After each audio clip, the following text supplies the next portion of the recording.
കൊട്ടാരക്കര നെടുവത്തൂർ ഗ്രാമപഞ്ചായത്തിലെ പട്ടികജാതി സംവരണ സീറ്റിലാണ് പ്രതിശ്രുത വധു സ്ഥാനാർത്ഥിയായത്. CPI പ്രാദേശിക നേതാവായിരുന്ന രാജേന്ദ്രനെ ഇവിടുത്തെ 4-ാം വാർഡിലേക്ക് മത്സരിപ്പിക്കാനായിരുന്നു മണ്ഡലം കമ്മിറ്റിയുടെ തീരുമാനം.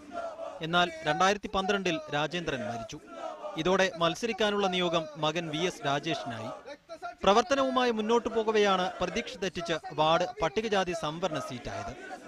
എന്തു ചെയ്യുമെന്ന് നേതാക്കളും രാജേഷും തലപുകഞ്ഞാലോചിക്കുന്നതിനിടയിലാണ് CPI കോട്ടത്തല ലോക്കൽ കമ്മിറ്റി ഒരു ഉപായം മുന്നോട്ട് വെച്ചത്. രാജേഷിനെ കൊണ്ട് എത്രയും വേഗം വിവാഹം കഴിപ്പിച്ച് ഭാര്യയെ മത്സരിപ്പിക്കുക. നേതാക്കളും രാജേഷും അന്വേഷണം ആരംഭിച്ചു. രാജേഷിനെ വിവാഹം കഴിക്കാൻ പല പെൺകുട്ടികളും തയ്യാറായെങ്കിലും ഉപാധി സ്വീകരിച്ചില്ല. ഒടുവിൽ ആനക്കാട്ടൂർ സ്വദേശിയായ മനൂജ പാർട്ടിയുടെയും രാജേഷിന്റെയും ദൗത്യം ഏറ്റെടുത്തു. 4-ാം വാർഡിലെ സ്ഥാനാർത്ഥിയായി മത്സരിക്കാൻ താല്പര്യമുണ്ടോ എന്ന് ചോദിച്ചു. അങ്ങനെ എനിക്ക് സമ്മതമായിരുന്നു, എൻ്റെ വീട്ടുകാർക്ക് സമ്മതമായിരുന്നു. ഇന്നലെ വിവാഹ നിശ്ചയത്തിന് ശേഷം മനൂജയുടെ നാമനിർദ്ദേശ പത്രിക കൈമാറി. വോട്ട് പിടിക്കുന്നതിനൊപ്പം വിവാഹക്ഷണത്തിന്റെ കൂടി തിരക്കിലാണ് ഇപ്പോൾ മനൂജയും രാജേഷും. മീഡിയ 1 കൊല്ലം.